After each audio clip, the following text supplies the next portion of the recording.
నేను వచ్చింది ముఖ్యంగా రెండు కారణాలతో. ఒకటి, ఈ జూన్ 25 నుంచి ప్రారంభమయ్యే SIR అనే కార్యక్రమం గురించి మీకు కొంత అవగాహన ఉండాలి. బూత్ లెవెల్లో మరి యుద్ధం చేసేది మీరు, రేపు పార్టీని తిరిగి అధికారంలోకి తెచ్చేది మీరు, కాబట్టి తప్పకుండా మీకు ఆ విషయంలో కొంత అవగాహన కల్పించాలన్న ఉద్దేశం నంబర్ 1. రెండవది, మన పార్టీ యొక్క సభ్యత్వ నమోదు కార్యక్రమం కూడా ప్రారంభం కాబోతా ఉన్నది. కాబట్టి ఆ విషయంలో కూడా మీకు కొంత సమాచారం ఇవ్వాలి.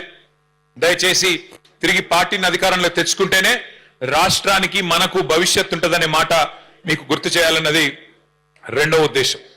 ఇక్కడ వచ్చేటప్పుడు కాకపోతే అదేదో సోషల్ మీడియాలో చూసిన రేవంత్ రెడ్డి గారు, మన గౌరవ ముఖ్యమంత్రి గారు నిన్న ఏదో మాట్లాడిండంట. ఏమని? కొత్తగా రైతుల కోసం రైతు డిస్కాం పెడుతున్నా, నేను రైతు డిస్కాం, ఇప్పుడు కరెంటు చక్కగా వస్తలేదు, రేపు బాగా ఇద్దామని పెడుతున్నా అని చెప్పి, నేను పెడుతున్నా అని చెప్పి ఏదో చెప్పినట్టుగా నేను సోషల్ మీడియాలో చూసిన. నేను ఈ సందర్భంగా మిమ్మల్ని అందరిని అడుగుతా ఉన్నా, ఒక్కసారి గుర్తు తెచ్చుకోండి. 2014కు పూర్వం కేసీఆర్ గారు ముఖ్యమంత్రి కాకముందు, తెలంగాణ రాష్ట్రం ఏర్పడక ముందు మన హైదరాబాద్ మహానగరంలో, మన కంటోన్మెంట్ లో కరెంటు పరిస్థితి ఎట్లుండే, తర్వాత ఎట్లా మారింది ఒక్కసారి యాద్ చేసుకోండి. 2014కు ముందు ఏ అపార్ట్మెంట్కు పోయినా, ఏ ఫంక్షన్ హాల్కు పోయినా, ఆఖరికి ఒక జిరాక్స్ దుకాణానికి పోయినా ఆ డీజిల్ గబ్బు లేకపోతే ఇన్వర్టర్లు కనబడేది. ఎక్కడ పోయినా ఎండాకాలం వచ్చిందంటే మధ్యాహ్నం పంక కూడా తిరగని పరిస్థితి. నేను చెప్పేది కరెక్టా కాదా? ఎక్కడ ఎంత దారుణమైన పరిస్థితి అంటే, హైదరాబాద్ లో సామాన్యులు కాదు, ఆఖరికి పారిశ్రామికవేత్తలు, పరిశ్రమలు నడుపుకునేటోళ్ళు కూడా చివరికి కరెంటు లేక వారానికి 3 రోజులు పవర్ హాలిడే ఇచ్చుకొని పరిశ్రమలు బంద్ పెట్టుకున్న పరిస్థితి. కార్మికులకు పని చేద్దామంటే కూడా పని దొరకని పరిస్థితి. అట్లాంటి పరిస్థితి నుంచి కేసీఆర్ గారు వచ్చినాక కేవలం 6 నెలల్లో 65 ఏళ్లలో కాంగ్రెస్ ప్రభుత్వం చేయని పని, 65 ఏళ్లలో కాంగ్రెస్ ప్రభుత్వం చేయని పనిని 6 నెలల్లోనే చేసి 24 గంటల కరెంట్ ఇచ్చిన నాయకుడు ఎవరు? కేసీఆర్.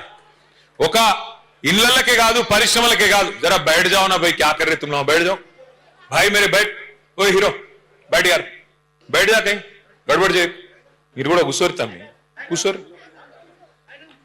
24 గంటల కరెంటు కేవలం పరిశ్రమలకు, ఇళ్లకే కాదు. భారతదేశంలో 28 రాష్ట్రాలు ఉన్నాయి. 28 రాష్ట్రాలు ఉన్నాయి. కోట్ల మంది రైతులు ఉన్నారు.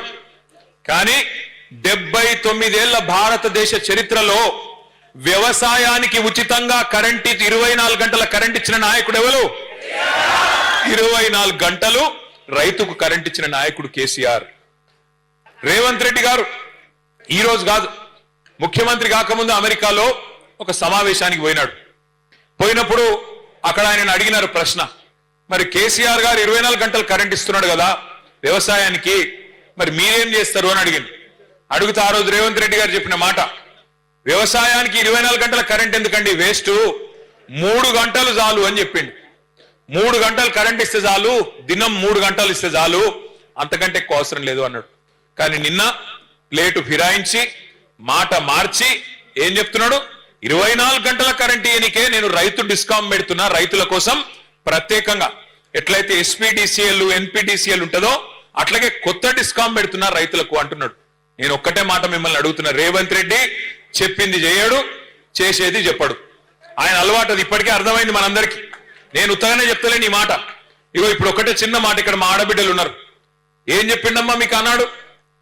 కేసీఆర్ గారు 1,00,000 రూపాయలు ఇస్తున్నాడు లగ్గం చేసుకుంటే ఆడపిల్లలు, నేను తులం బంగారం ఇస్తా అన్నాడా లేదా?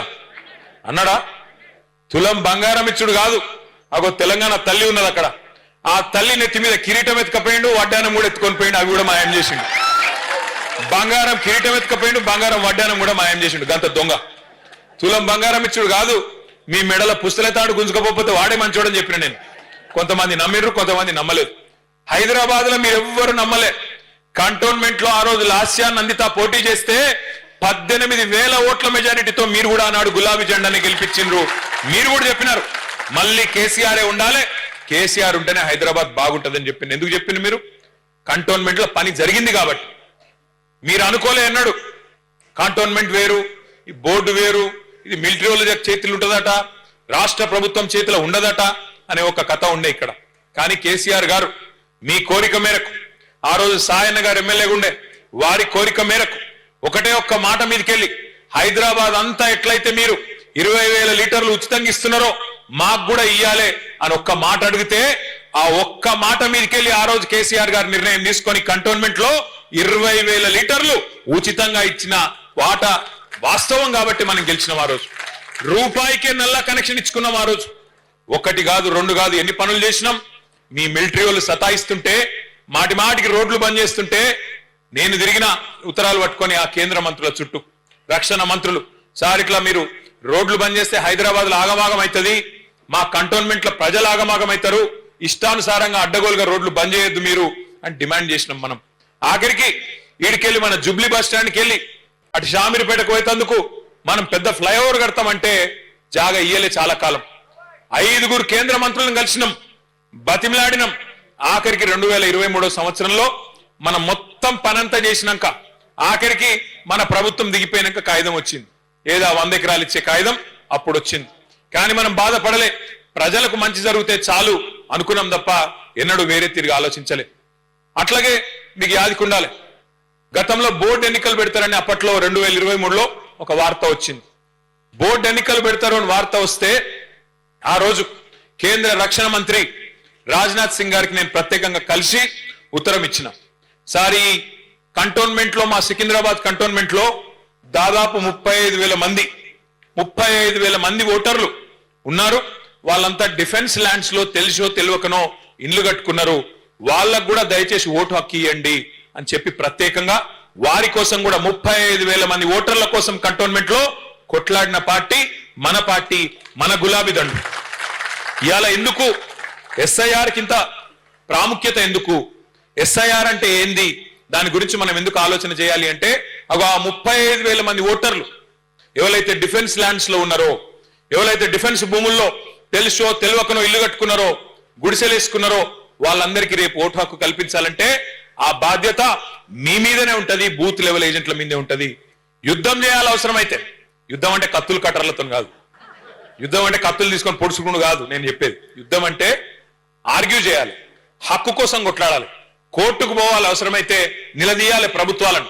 వాళ్ళు మావోళ్ళు కాదా, వాళ్ళు భారతదేశ పౌరులు కాదా, వాళ్ళ కాడ పాస్పోర్ట్ లేదా, వాళ్ళ కాడ రేషన్ కార్డు లేదా, మరి ఓటు హక్కు ఎట్లా మీరు అని యుద్ధం అట్లా చేయాలి.